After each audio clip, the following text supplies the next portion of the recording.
Hey y'all, welcome back. It's Whirly Bird. Just gonna give you guys a quick tutorial of D&D Beyond.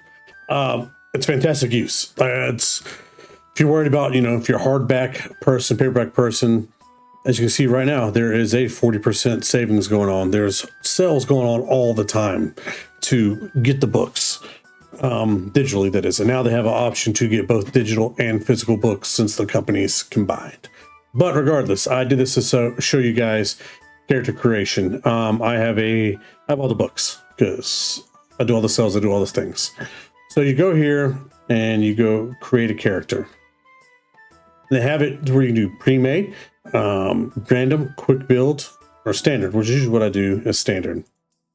So you click it and you go here, and this is where you pick your name. They give suggestions, and you have options. If you have all this other stuff, you can click it all. It's simple as dice rolling, optional class features, which are featured in Tasha's Cauldron. Advancement type is how you do by levels. Fixed hit points, ignore coin weight, use encumbrance, all fun things. Then you go to race. This is where it breaks down all the different races that you want. And since I have everything, literally. That's pretty cool, to be fair. And races I've made up homebrew. I'm trying to do Redwall characters. It's a backseat. You get the Legacy, Volagold, then you got the new one, the Mordenkainen's Monsters of the Multiverse. So like you got all the different versions of everything here, as long as you have it. And we'll do Dwarf because that's my go-to. So you click on it, and it breaks it down here to where you get Hill Dwarf, which is based out of the basic rules and Player's Handbook. Then you got Mark and Grey Dwarf. And Dwargar has its own spot now. It used to be under here as well. So I usually go Hill Dwarf, and it shows you a little story, tells you what it has. You can actually go to the page that's used from the Player's Handbook. And then you just scroll down, shows you Dark Vision, Dwarven Resilience, Dwarven combat training, tool proficiency, stone cutting, and toughness, which means you get a +1 hitbox. So I choose that. And then choose your proficiency of the tools you want to use. I always go brewers because my guys are always a drinker. Yeah. Then you can either get this next, or you can go up here and hit class. And then you choose your classes, which are fantastic. And cleric, because that's what I always choose. So you guys have been with me a little bit, and then you go here, insight and medicine, just divine domain. My favorites is either going to be forge or life. Life is your uber healer, so we'll just do that for the sake of that. And then it tells you what your bonus proficiency is, which you get heavy armor and the Disciple of Life. An optional thing here is I'll do this additional cleric spells, so I get extra spells, but there's different. Look, the whole thing I clicked optional class features. Let's see right here. Scroll down and you can do different things. Like right now, additional cleric spells to me is the best thing. Then you go to spells, and bless and cure wounds are automatic for life domain. So I click here, and then I click 0, which is cantrips, and it just shows me cantrips. And this is where I would go to Cleric RPG Bot, which I made a video about already, and click stuff. So I'll just do Spare the Dying, Till the Dead, Word of Radiance. Oh wait, you'd be shocked how much guidance pops up in an early level. Then first level, Guiding Bolt, Healing Word. I only get one for the first one, so there we go. I'll do Healing Word. War, I got more than just one at level 1. I think it's because all those other ones I got, but yeah.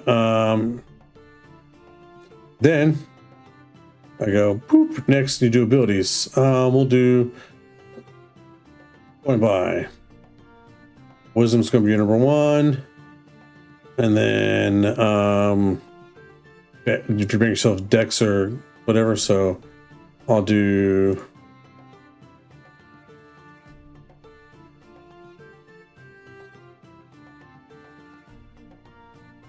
just dump the charisma in that. So then you can do standard array, which actually is probably better to do it.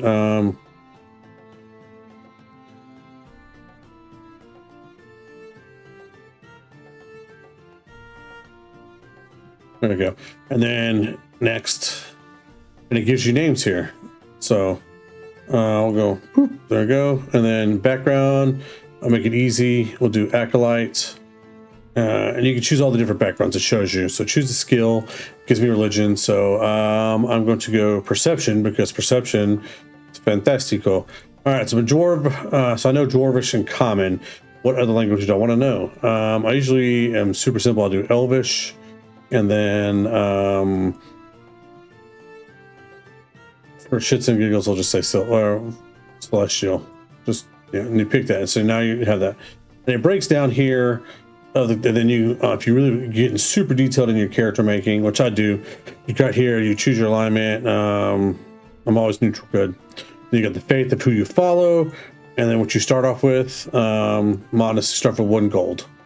Then you go down here and you break down what color hair, how you describe it, your skin, your height, your weight, your gender, all that stuff. You describe it, all that in there. And then personal characteristics, which is great. You can add it and it'll tell you choose 2. You pick it and it just has those for you to load back on for role playing as far as your bonds, flaws, and all that. And the notes are fantastic. This is where you do your backstory, your allies, your other, and you just add a note, just type it in. And then X and boom, it saves. Well, didn't type anything, so but yeah. So you have that there. Oh good lord. Then you hit for equipment, and you do equipment or gold. I always do equipment. Warhammer, because you know my boy. Like crossbow, explorers pack. These are all things you choose, and then we'll go a prayer book. So everything green check mark is what starts. So you hit add starting equipments, and boom. So you want to wear, wield,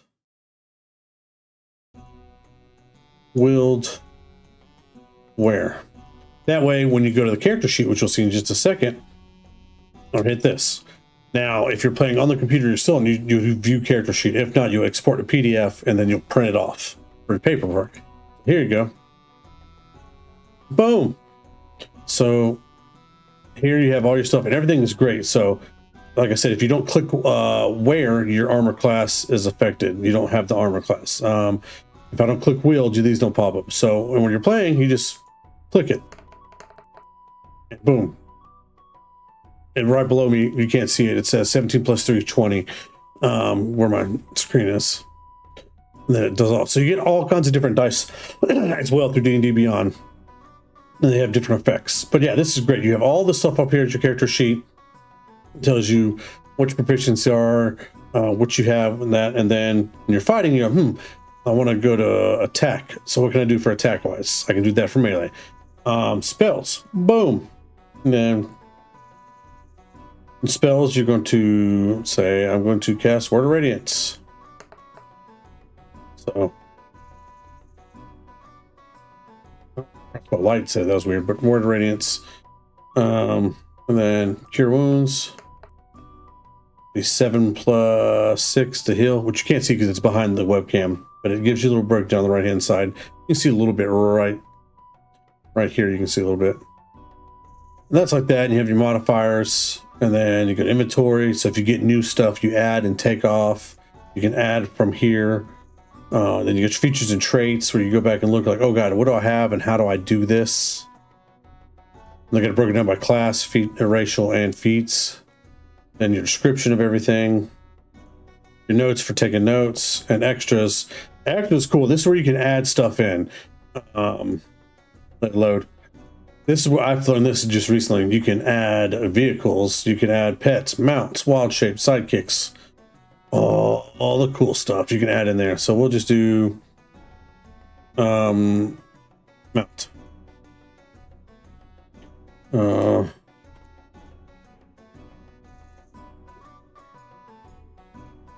right, this is a homebrew thing, but I'm adding it in. So now, then you just click off of it to make it go away.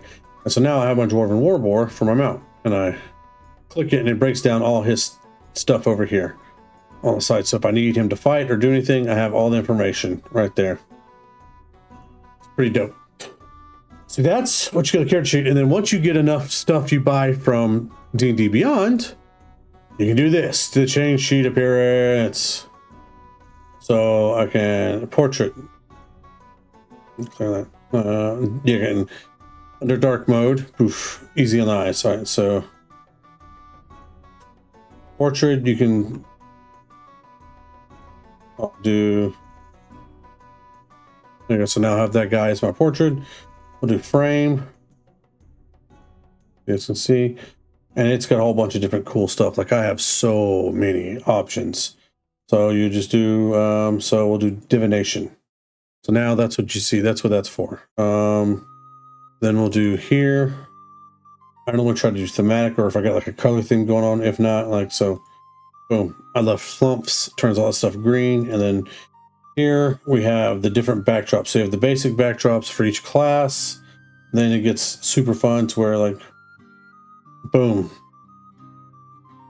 So now when I'm playing, I have like a nice little thing background to look at.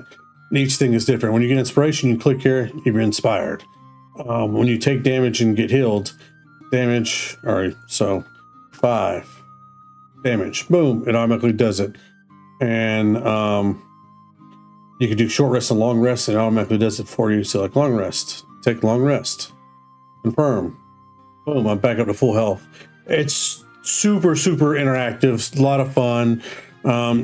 It's just got everything you got on there, so like you normally have on your normal character sheet that you write out, but then you can customize it, all this other stuff. So if you've never used D&D Beyond and you play online with friends, I encourage you to, or if you play the table, like I take my tablet and I play, I encourage you to use D&D Beyond. It is phenomenal. I love it. It's my favorite thing to use.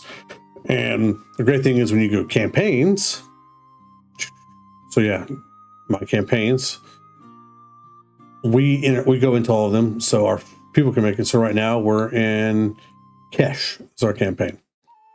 And here's, it shows your characters, who people are, and since I have every single book, both adventure and my mind's blanking out, source books, you have this option up here, content management, and the person who makes the campaign, the DM, has to enable content sharing. And so since I have everything, everybody waits for me to log into the campaign and then hit content sharing so they can get it. And so it's fun. I love it.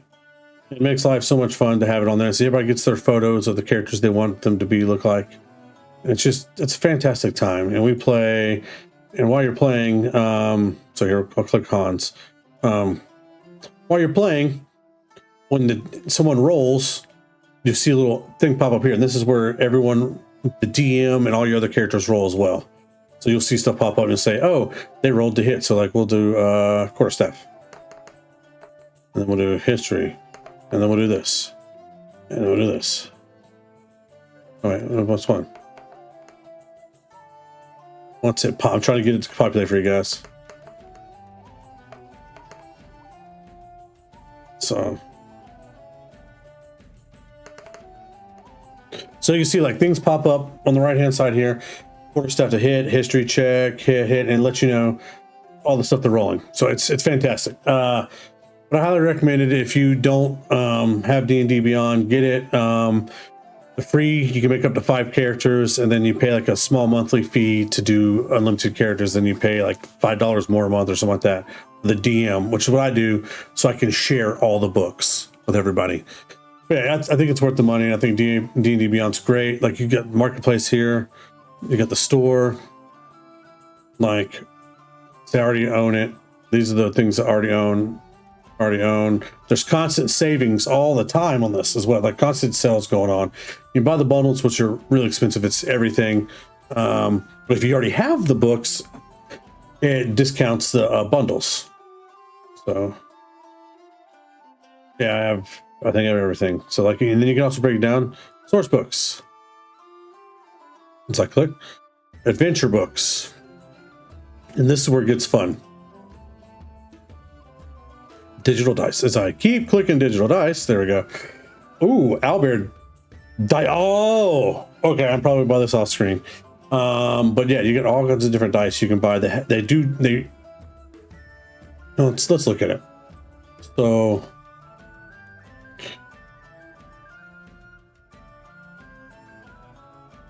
And it just, that's cool. So you'd watch the video right here and it shows you the animation it does after it rolls. That's freaking cool though. That's awesome. But yeah, thank you all for tuning in. Hopefully you guys get D&D Beyond. It's worth it in my opinion. I think it's a fantastic add-on to add to your game. And it's a lot of customization, a lot of personalization of everything. And catch y'all later.